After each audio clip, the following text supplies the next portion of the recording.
Hello, my name is Jenan Kanono. I'm the team leader at Jonoki Holdings Limited, where we get to serve you. So if you have a financial challenge, if you have a money problem, if you want to scale up your business, we have you sorted. And you can always check us out at www.thejonakiholdings.com for money solutions. We are located in Tinda as our headquarters and at Mulago Business Center as our branch. Enjoy this video.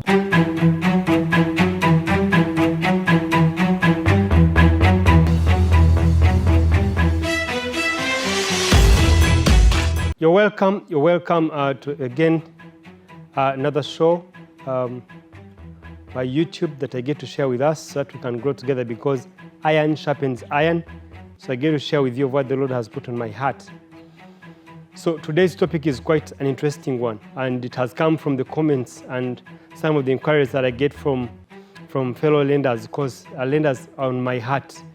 If I grow and you grow, we grow together, then also our clientele will also grow. So it's what partly informed our today's topic. So our today's topic is, how do you collect from the payroll? How do you collect from the payroll? Because you realize that you may be giving a number of products, and probably I'm not sure you've done a comparative of the different products, because ultimately, if you're collecting data and you're not using the data, then you're wasting the money that you're actually paying for the data. If you have the system that collects the data and you're not using the data to inform your decisions, then you're actually not benefiting from the data. And you're actually partly wasting the money that you're actually using to pay for the system that collects for you the data.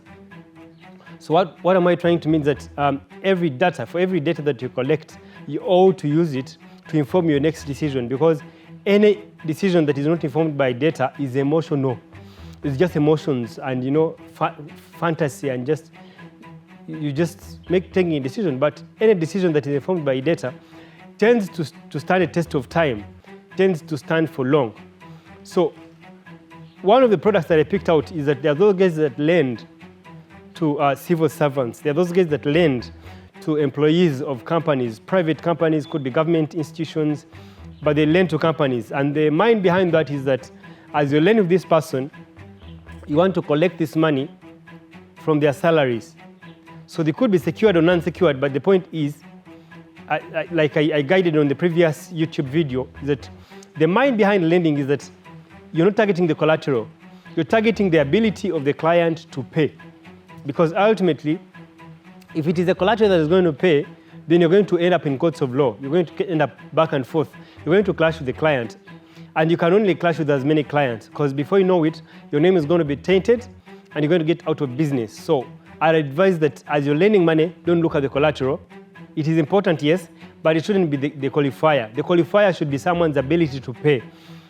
So one of the qualifiers now in this case could be the salary, salary. So you're giving a salary loan, or you're going to deduct the money from the payroll. Because ultimately, as you give out the money, you have to devise a way how to collect it. Ultimately, we have to collect them. That's what keeps us in business. If you're disbursing a loan, you have to actually make sure that, ask yourself, is this loan collectible? Am I going to collect my money? Principal plus the interest. Because that's what keeps you in business. So payroll. There are key things that you actually have to look at, 3 or 4. First, is that as you're giving a payroll, if you're going to collect from the payroll, or you're giving a salary loan, because as an employee of that institution, as your client, they're meant to pay using their salary. The first thing is you should make sure that you're not over-deducting from that client, because the law requires that you do not deduct from this client's payroll or salary more than 50% of what it is that they earn. For example, if I earn 5 million, you are not supposed to charge more than 2.5 million. So the first thing you should ensure is that as you're giving that money, make sure that you can collect not more than 50% of that person's salary. That's the first thing. Now, in the event that you're collecting more than that, the client has an obligation of going to court and saying, you know what, you're collecting a lot of money from my salary and I cannot afford this loan. And ideally, when you go to court, you'll be told, look, you can only collect 2.5 million on the 5 million this guy earns. So I hope that is driven home. Point number 2 is it is important that as you're giving out loans, you probably have an MOU. Because I'm trying to show you what are those easy ways that you can actually employ and use to collect your money.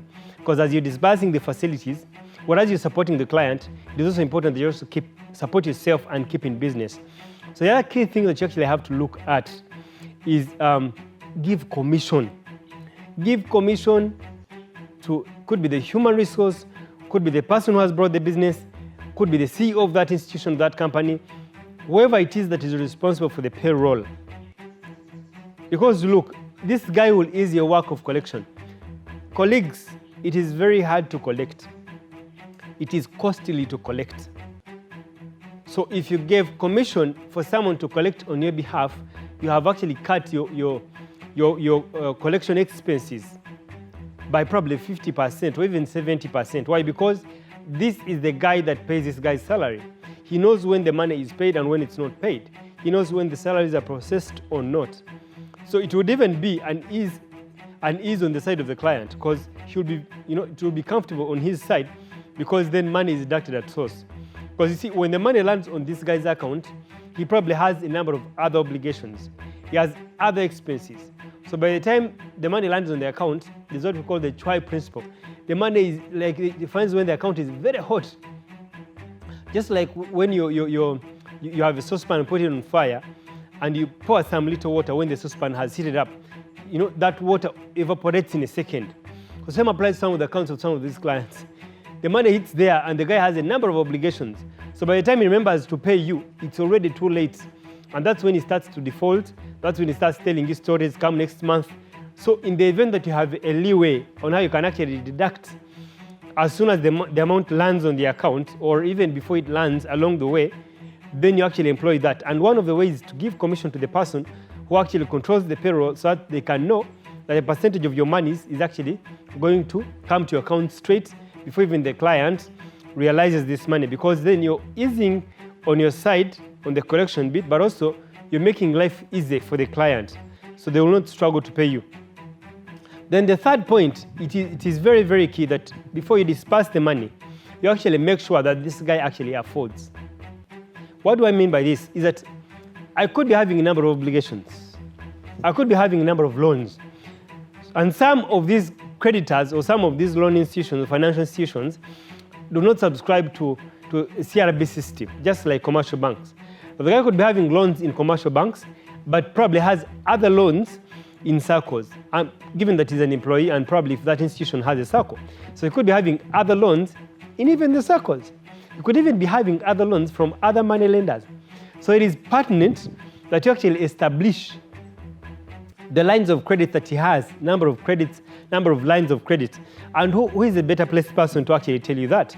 One is running a CRB. Now for the CRB, it will only disclose on those financial institutions which subscribe to the CRB system. And those could be commercial banks. Those could be tier 4 institutions, or probably higher financial institutions in the value chain. Those are the ones that subscribe the information. So if you run a CRB report, you can actually get to know about that. But there are also those institutions like money lenders, like circles that do not volunteer data on the CRB system. So you might not come to know that, look, this guy, whereas he has other loans in commercial banks, he has several other loans with money lenders and other circles. So you ought to do your homework. But after running the CRB, you need to find out from the payroll controller and find out, does this guy have any other obligations? And even some of these obligations, you can actually look at them or note them or get to understand them if you study the payroll, if you study the bank statement. If you scrutinize the bank statements, you see the number of loans, the deductions that happen on his bank statement. And then you can know that, look, this guy is a risky factor, or you can only afford this kind of loan. So that you actually ensure yourself that you don't over-deduct on this client, so that you also don't constrain them. So it is pertinent that you actually observe all these three things as you're going to collect this money from the payroll.